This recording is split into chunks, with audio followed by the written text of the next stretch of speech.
Puerto Rico is bankrupt. All political parties on the island and their administrations have contributed also to the economic downfall with mismanagement, poor budget decisions, taking out loans on the island that with no expectation to be repaid. Began borrowing very heavily around 2006 because they had lost some tax credits from the U.S. Congress that allowed them to have a very strong economy. But when the economy slowed down and it got weak, the government started borrowing a lot of money to spend to help the people and to help the economy. And the economy never picked up, but the borrowing kept getting bigger and bigger and bigger.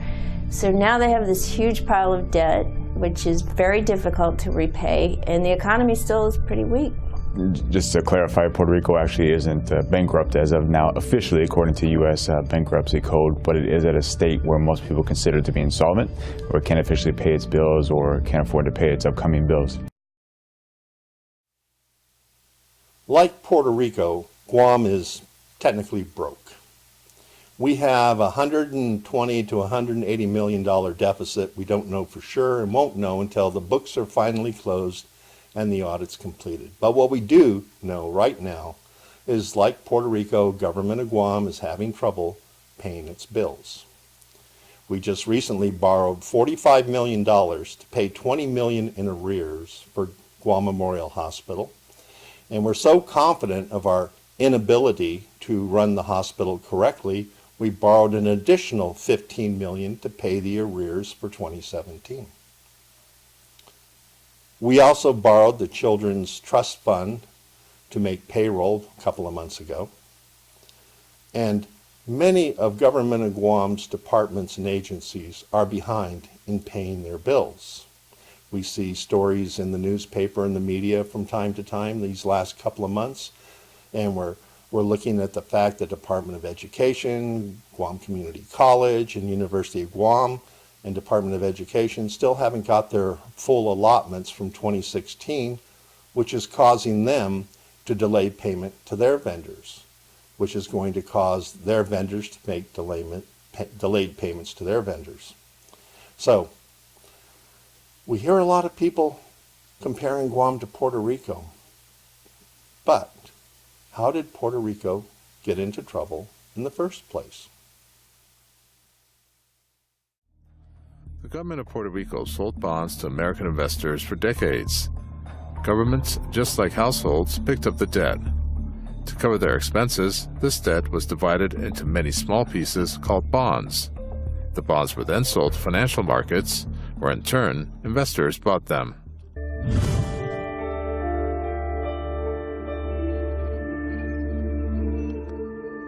Puerto Rico had an eager group of buyers because of a special advantage that it had.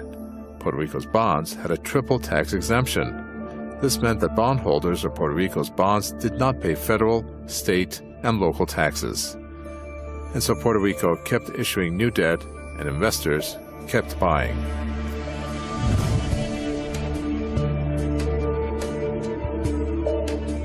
The year 2006. That is when the federal tax break for corporate income expired. This prompted many businesses to leave, but the damage was done already. The island of less than 4 million people had accumulated a $70 billion debt. That was a debt per capita of up to $10,600, 10 times the median for U.S. states.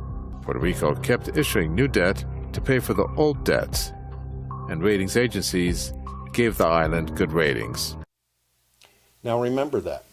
Puerto Rico's debt level going into 2014 was $10,600.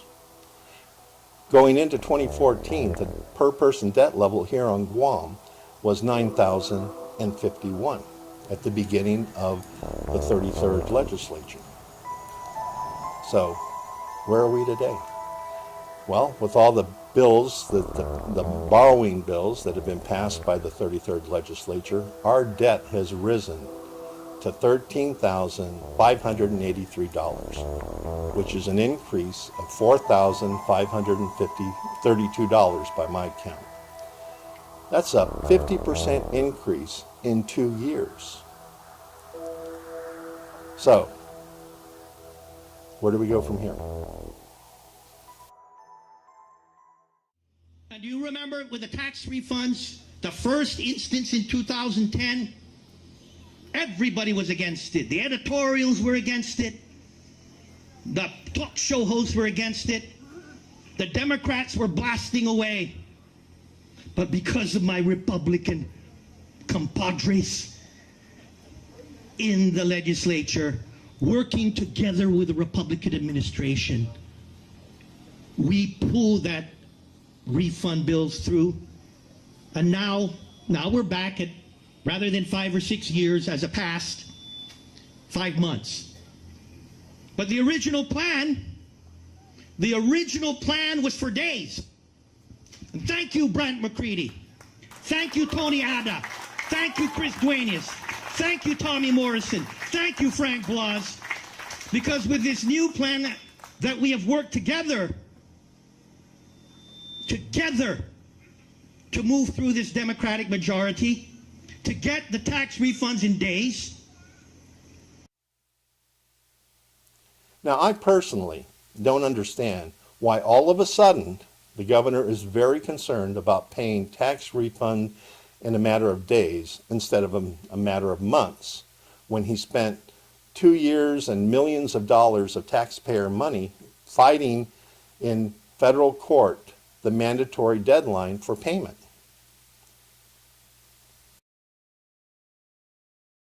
Whatever you've seen the progress these last 6 years, you ain't seen nothing yet. Yeah. Nothing yet.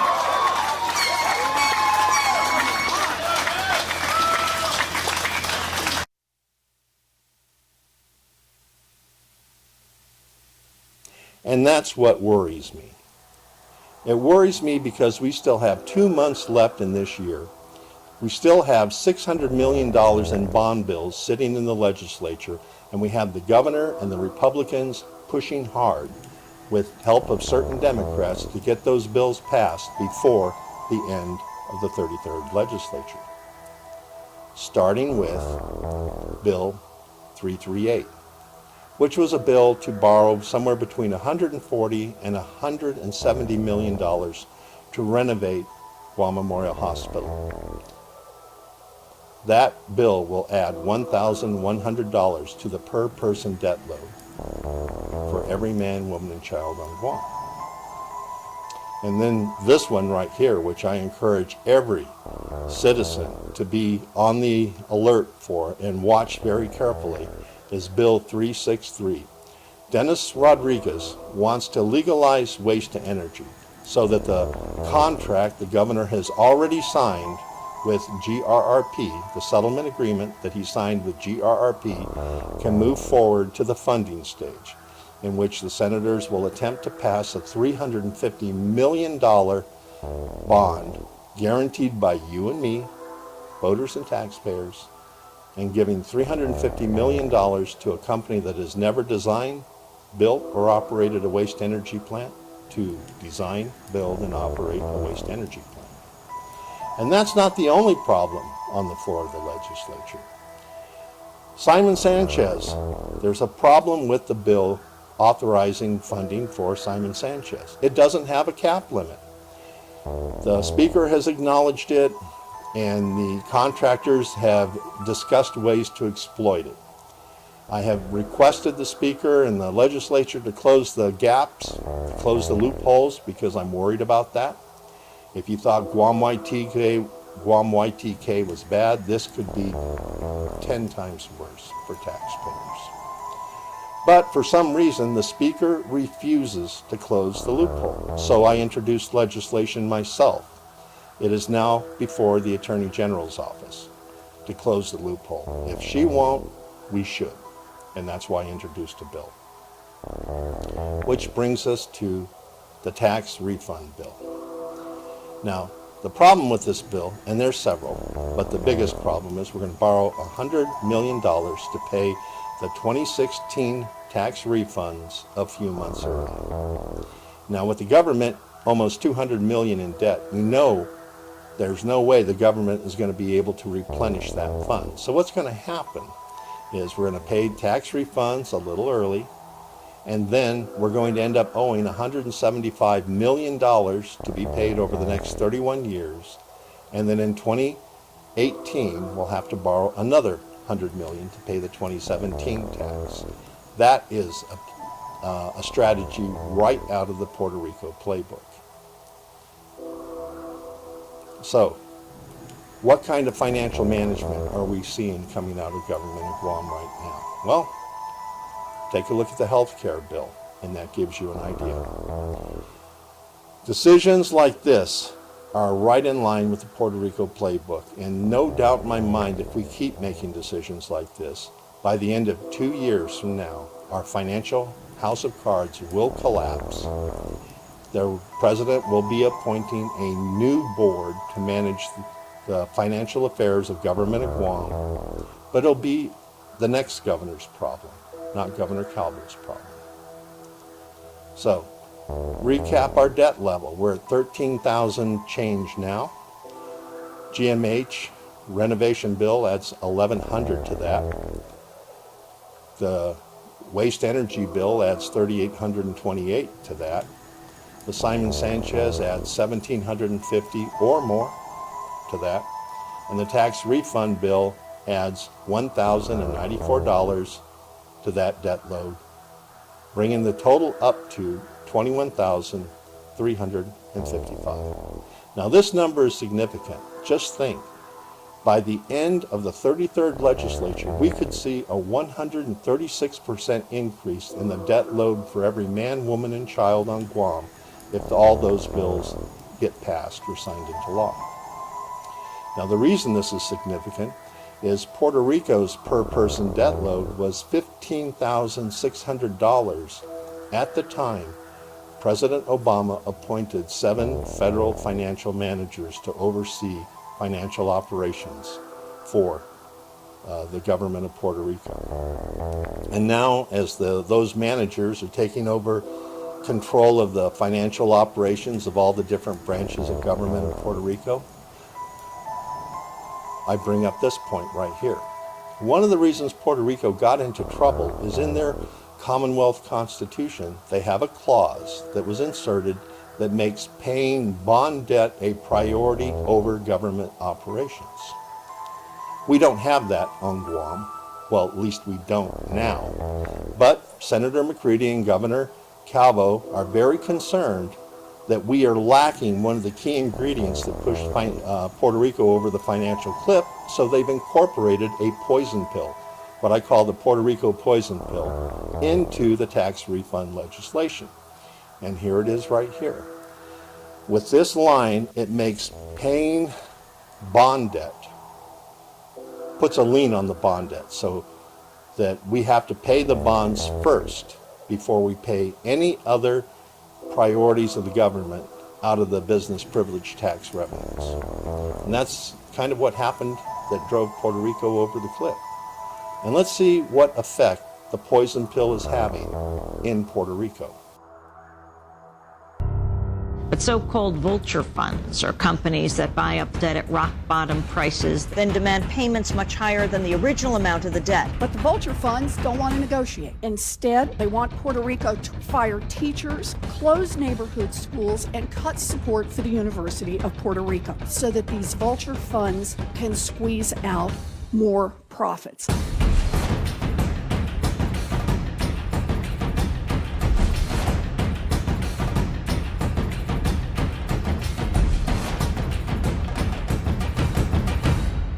Cuando nosotros nos enteramos que la escuela había cerrado, fue algo bien difícil, especialmente para ella.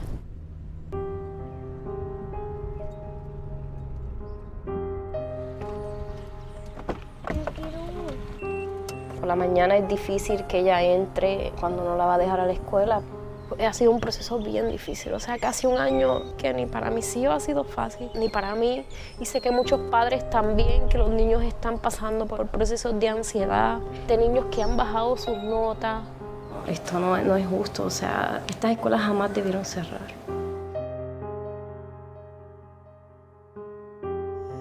Yo no cogí prestado. Yo no creé la deuda. ¿Por qué tengo que pagar yo?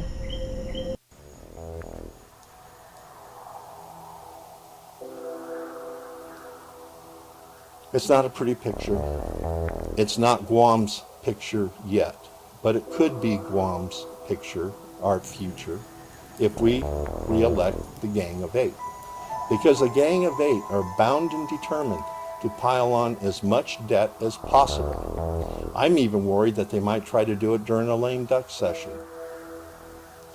So, we vote the Gang of Eight out. What do we do next? I say we elect new senators. And here's the list. My recommendations for the 34th legislature. If you look at the names highlighted in yellow, these are new candidates. And the list is on our Facebook page, it's on our website page, and I will be running the ads in the newspaper as well. But here is the list of new candidates that I recommend to replace the Gang of Eight. Because with these new candidates, we have a chance of having a brighter future for our children, our grandchildren, and our great-grandchildren than we do if we re-elect the Gang of Eight. So that's why I'm saying this election, we don't have to follow the fate of Puerto Rico and go over the financial cliff. By electing 8 new candidates to replace the Gang of Eight, we have a chance to have a brighter future. And for those of you who are concerned about electing new candidates, remember, every one of the Gang of Eight was a new candidate at one time. It's just that they've lost their focus. They're more concerned about their own financial security than they are the people of Guam. And they proved that with the pay raises and everything that's happened since. After all, we've had a 50% increase in debt as a result of their actions.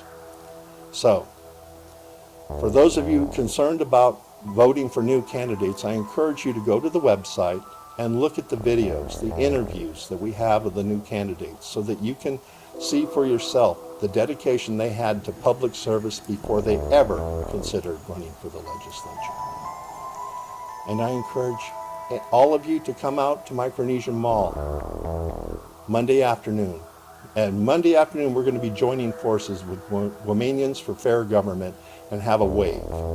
We're encouraging all the people to come out and show support for the people, because the Gang of Eight certainly isn't showing their support for the people. So let's show the people, and let's show the candidates in the legislature, both incumbents and new, that the people of Guam are concerned and watching their actions. So come to the mall Monday between 4:30 and 6, or whatever time you can spend, and let's send a message to encourage the members of the 34th Guam legislature to start out on the right foot, and that is to take care of the people of Guam. That's what we elect them to do. I'm Ken Leon Guerrero, spokesperson for Guam Citizens for Public Accountability, and I look forward to seeing you at the wave, and I encourage each and every one of you to get in there and vote. Thank you.